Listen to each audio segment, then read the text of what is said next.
Assalamualaikum warahmatullahi wabarakatuh. Perkenalkan, saya Cindy Eka Pratiwi dengan NPM 22510400242 dari kelas G Prodi Manajemen Bisnis Syariah, Fakultas Ekonomi dan Bisnis Islam UIN Raden Intan Lampung. Jadi, tujuan saya membuat video ini adalah untuk memenuhi tugas tambahan untuk mendapatkan nilai UAS dari Pak Alif dengan mata kuliah studi kelayakan bisnis. Jadi, saya akan menjelaskan tentang perkuliahan dari semester 1 sampai semester 6.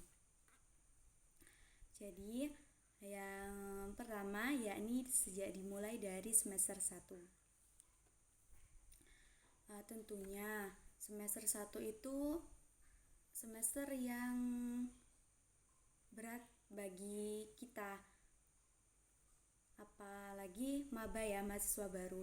Karena di semester 1 ini tentunya kita memulai lembaran baru, beradaptasi kepada teman baru, lingkungan baru, dan mencoba untuk menyesuaikan keadaan.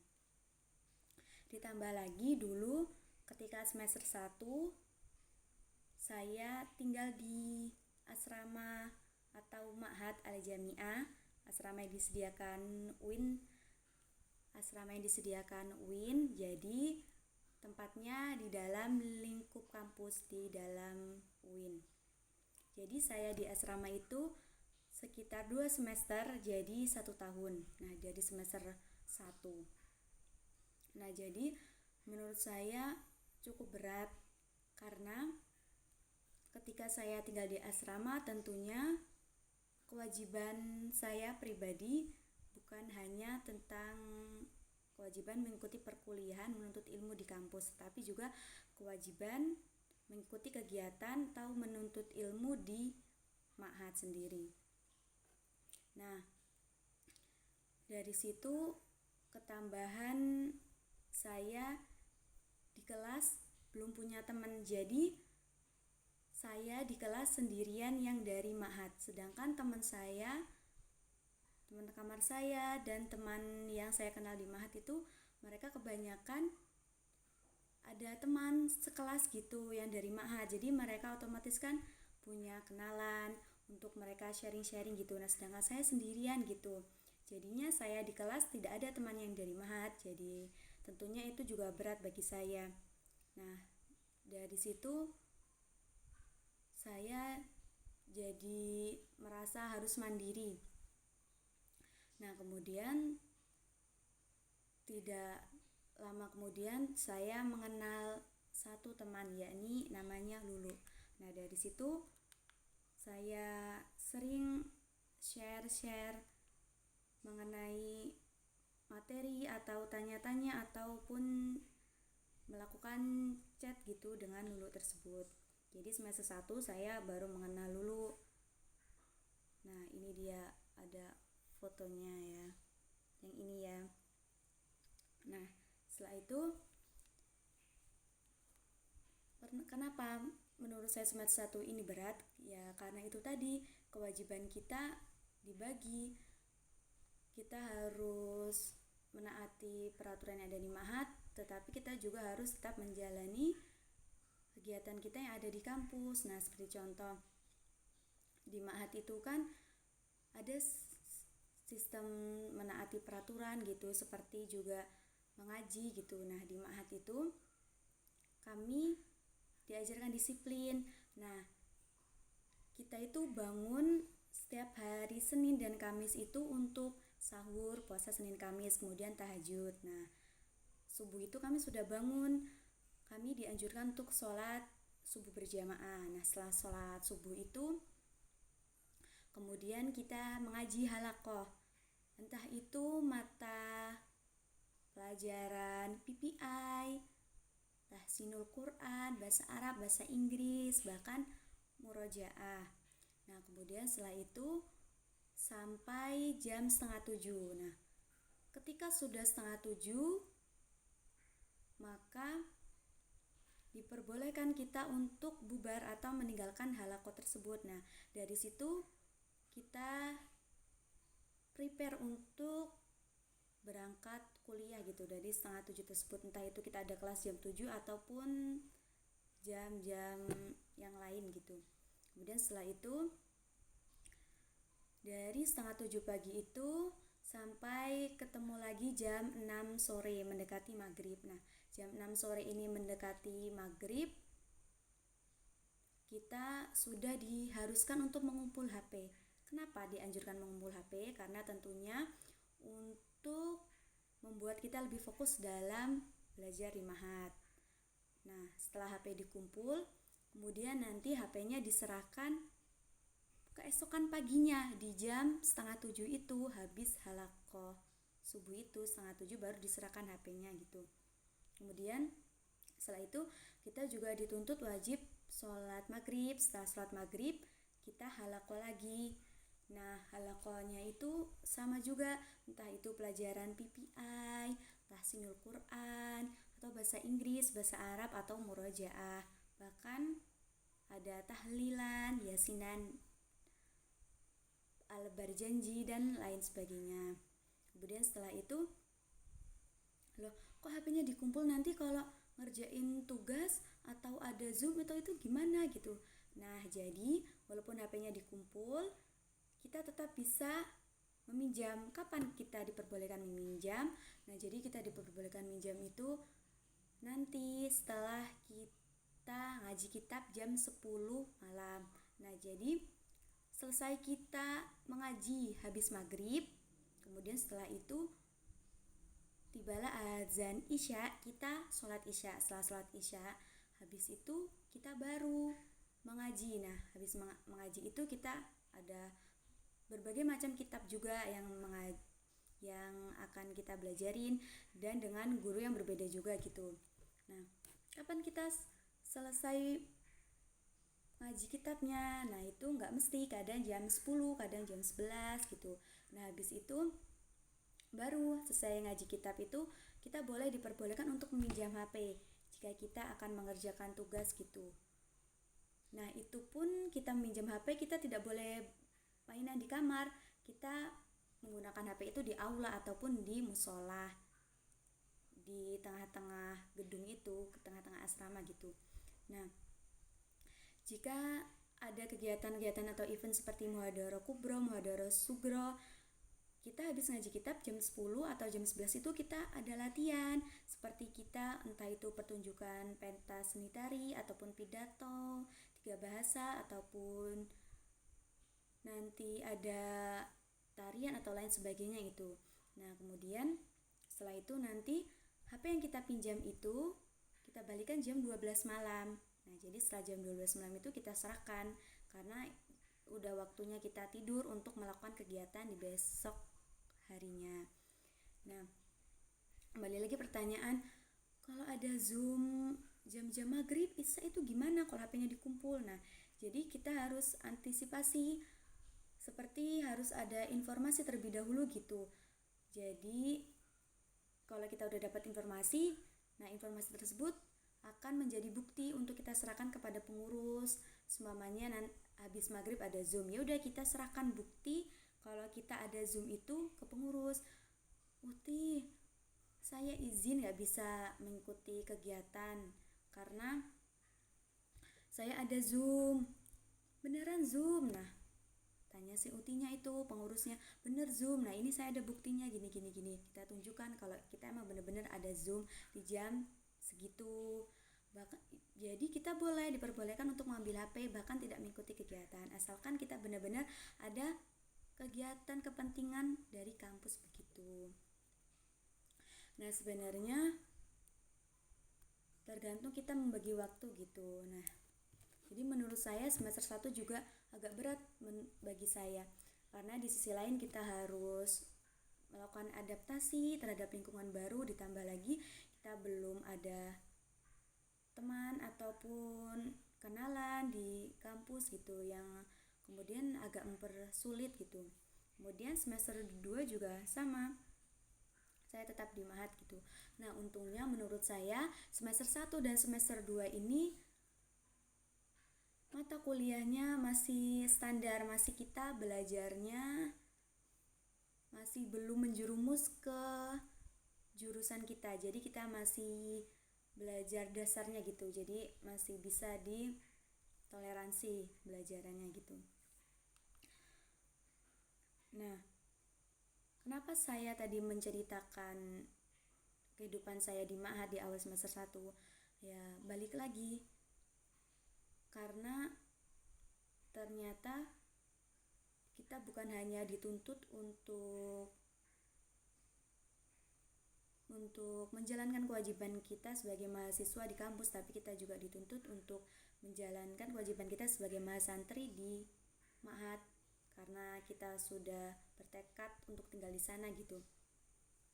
Jadi menurut saya sebenarnya seru-seru aja tinggal di Ma'had. Bahkan sebenarnya waktu kita tidak terbuang sia-sia gitu, karena di sana juga banyak kegiatan yang bisa menuntun kita untuk memanfaatkan waktu. Mungkin seperti ya itu tadi yang saya jelaskan, ada kegiatan ngajinya, kemudian ada kegiatan ekstrakurikuler seperti saya dulu itu di Ma'had join ekstrakurikuler jurnalistik atau penulisan berita, artikel.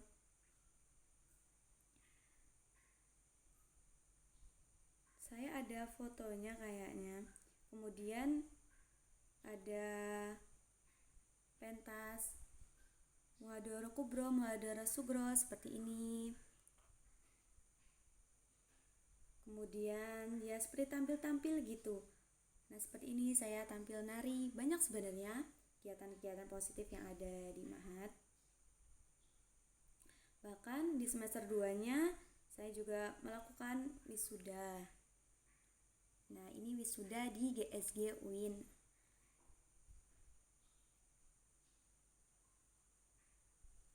Sebenarnya banyak foto-foto yang belum bisa ditunjukkan.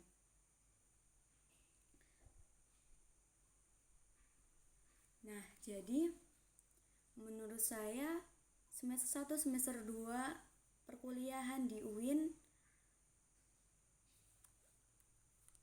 masih bisa ditoleransi, apalagi mata kuliahnya, bahkan dosen-dosennya, kemudian lingkungannya masih bisa ditoleransi. Karena kita juga masih beradaptasi, masih belajar dengan lingkungan baru UIN. Mungkin menurut saya susahnya itu ketika saya harus membagi waktu antara kegiatan di Ma'had dan kegiatan di kampus. Ditambah lagi tentunya saya di kampus, di kelas hanya mempunyai satu teman, Lulu itu yang saya tadi tunjukkan fotonya. Jadi itu juga mempersulit saya untuk saya menanyakan ataupun kita berdiskusi membahas tentang perkuliahan, ataupun kalau kita bertukar pikiran gitu, karena hanya 2 orang gitu. Kemudian setelah itu semester 3 sampai semester 6 ternyata saya sudah tidak lanjut di Ma'had karena saya sudah mendaftarkan diri namun tidak terterima. Karena ya balik lagi banyak yang daftar. Nah, kemudian setelah itu semester 3 sama 4-nya saya tinggal di kos. Nah, semester 3 sampai sekarang semester 6 ternyata alhamdulillah saya menemukan teman yang tentunya dapat mensupport kita dalam perkuliahan, dalam menjalani kehidupan. Bahkan kita saling membantu, bertukar pendapat, sharing, belajar bareng, dan lain sebagainya. Nah, kami jadi berempat. Yang awalnya saya cuma bersama Lulu, kemudian saya ketambahan Ken dan Deyu. Kami juga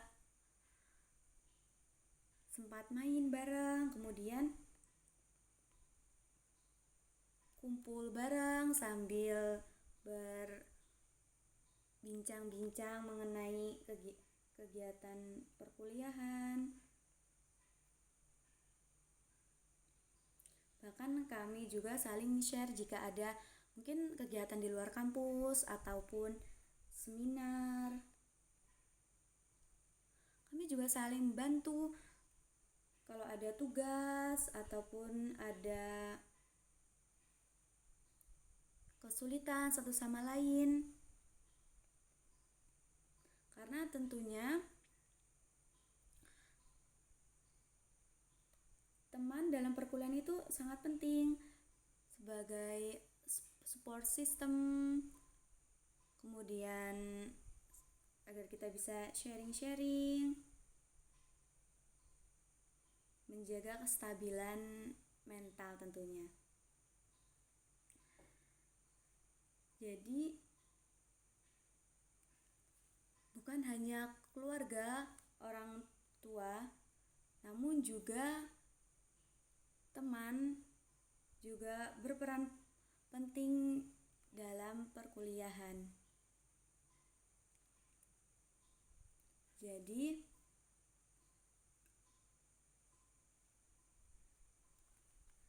tentunya sangat sulit kalau kita itu kuliah tidak punya teman, jujur sangat sulit.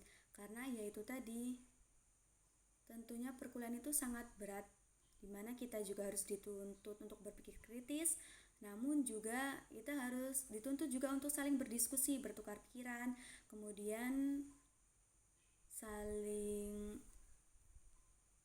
memahami, entah itu materi yang diberikan dosen ataupun ketika diberikan tugas. Nah, balik lagi, semester 3 dan semester 4 itu menurut saya pembelajaran atau materi di perkuliahan itu alhamdulillah masih konsisten, masih bisa kita kendalikan, masih bisa kita belajarin secara perlahan. Kemudian dosen-dosennya juga menurut saya semester 3 semester 4 juga alhamdulillah ya sangat membantu dan tentunya menyenangkan. Kemudian lanjut lagi di semester 5-6. Nah, menurut saya semester 3 dan 4 ini alhamdulillah tidak ada kendala ataupun hambatan yang signifikan. Nah, jadi semester 5 pun menurut saya juga sama. Semester 5 itu walaupun mata kuliah yang diberikan sudah dalam, sudah membahas tentang prodi kita, namun masih bisa kita kendalikan, masih aman gitu. Nah, menurut saya semester 6 lah yang benar-benar berat. Kenapa semester 6 ini berat? Karena tentunya semester 6 ini sudah semester akhir, di mana kita dituntut untuk memahami mata kuliah metode penelitian. Kenapa sih kita dituntut untuk memahami mata kuliah metode penelitian? Karena metopen ini nanti akan menuntun kita dalam membuat tugas akhir kuliah, yaitu skripsi atau jurnal. Jadi kalau kita tidak memahami metopen, bagaimana kelanjutan kita membuat skripsi atau jurnal? Itu pun juga akan mempersulit diri kita sendiri gitu. Jadi di semester 6 ini kita harus benar-benar dituntut untuk dapat memahami metopen. Bahkan di semester 6 ini kita juga sudah disuruh membuat proposal, kemudian bimbingan dosen PA, hingga kalau bisa tahap ACC gitu. Bahkan mata kuliah di semester 6 ini sebenarnya hanya 10, bahkan yang terdikit dari sejak semester 1 hanya 10. Namun tidak bisa dianggap remeh karena 10 mata kuliah ini sudah pembahasannya sudah dalam, sudah masuk ke jurusan, sudah masuk ke prodi, jadi tidak bisa dianggap enteng. Jadi menurut saya semester 6 ini memang benar-benar berat. Ditambah lagi setiap mata kuliah itu pasti ada dosen yang memberi tugas, baik itu individu ataupun kelompok. Jadi energi kita di semester 6 ini emang benar-benar dituntut harus stabil, harus tinggi, harus kuat menghadapi semester 6 ini. Nah, kemudian Di semester 6 ini ternyata saya mendapat amanah atau mendapat beasiswa menjaga kantin kontainer. Apa sih itu kantin kontainer? Kantin kontainer adalah kantin yang didirikan oleh Dompet Duafa yang bekerja sama dengan FEBI UIN Raden Intan Lampung yang didirikan di sekitaran gedung FEBI. Kemudian ternyata saya di sana memiliki 2 partner, Gita dan Deyu. Nah, Deyu ini teman dekat saya dari semester 3. Nah, jadi itu juga mempermudah saya karena saya juga sudah kenal lama dengan Deyu. Nah, di semester 6 ini berat dengan kehidupan perkuliahan, ditambah lagi saya juga harus menyesuaikan diri dengan kegiatan di kantin. Mungkin banyak juga yang bertanya-tanya, bagaimana kuliahnya kok bisa sih jaga kantin, dapat beasiswa kantin. Nah, jadi kantin itu kan buka dari 6:30, kemudian tutup jam 4. Jadi 6:30 itu kita sudah standby di kantin, membuka kantin, beres-beres kantin. Kemudian setelah itu jika kita ada kelas, entah itu pagi, siang atau sore, ya kita masuk kelas, nanti ada teman kita yang menjaga. Nah, setelah kita selesai kelas baru kita balik lagi ke kantin. Entah itu kita isoma dulu ataupun kita langsung melayani konsumen yang datang ke kantin gitu. Jadi bagi waktunya seperti itu. Kita tidak bisa juga meninggalkan kewajiban kita menuntut ilmu, kuliah itu. Jadi tetap harus imbang, harus balance antara kuliah dan antara beasiswa mengelola kantin tersebut gitu. Nah, kemudian ternyata semester 6 ini lama-kelamaan berhasil kita lalui gitu. Bahkan teman-teman di kelas MBSG juga keren-keren. Mereka menurut saya pribadi, mereka juga saling share informasi di grup, entah itu informasi mengenai adanya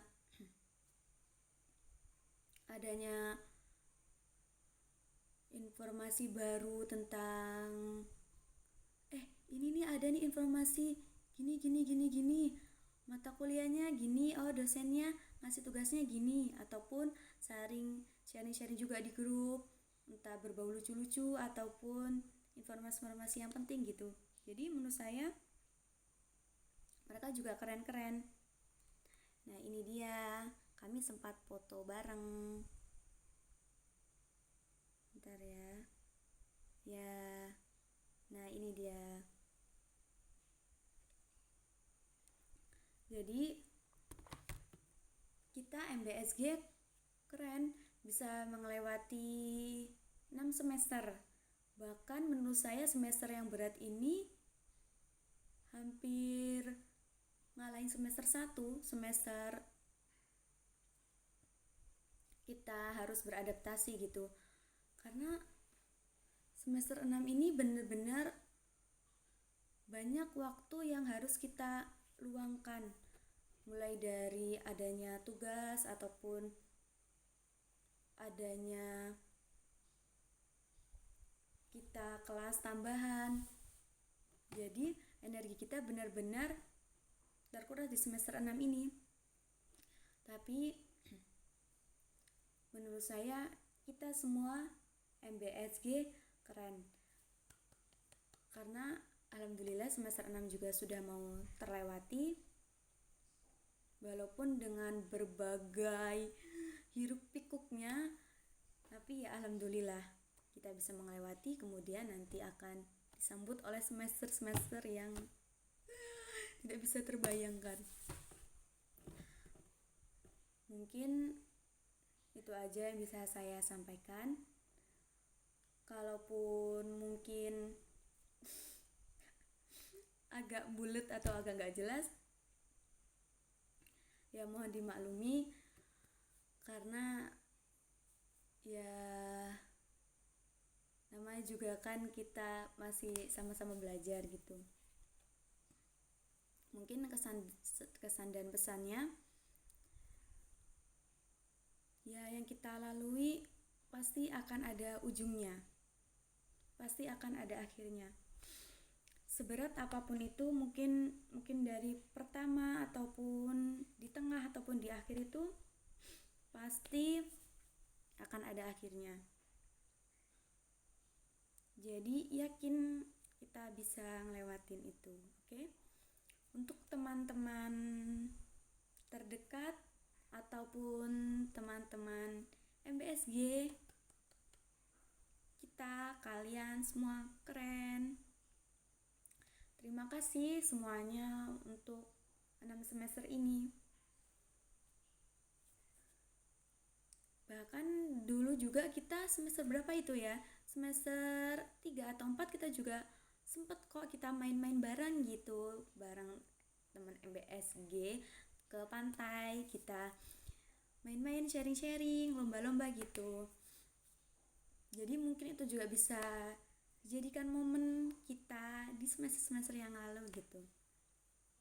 Karena tentunya semester besok kita akan disibukkan dengan urusan individu, urusan masing-masing, seperti untuk membuat skripsi, membuat jurnal.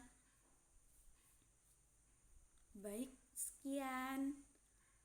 Karena sudah hampir setengah jam. Gak tahu ada yang nonton apa enggak. Gak usah ditonton. Gak usah ditonton. Sedih sih sebenarnya. Gak kerasa. Udah 3 tahun aja ya kita. 3 tahun. Ya, Cindy cuma mau bilang, setiap orang ada masanya, setiap masa ada orangnya. Terima kasih semua, terima kasih teman-teman terdekat, terima kasih MBSG untuk 3 tahunnya. Terima kasih, kalian keren, kalian hebat. Semangat untuk semester depan, semangat untuk mengejar skripsi jurnal, mengejar SE. Bye-bye, semangat. Terima kasih. Annyeong, assalamualaikum.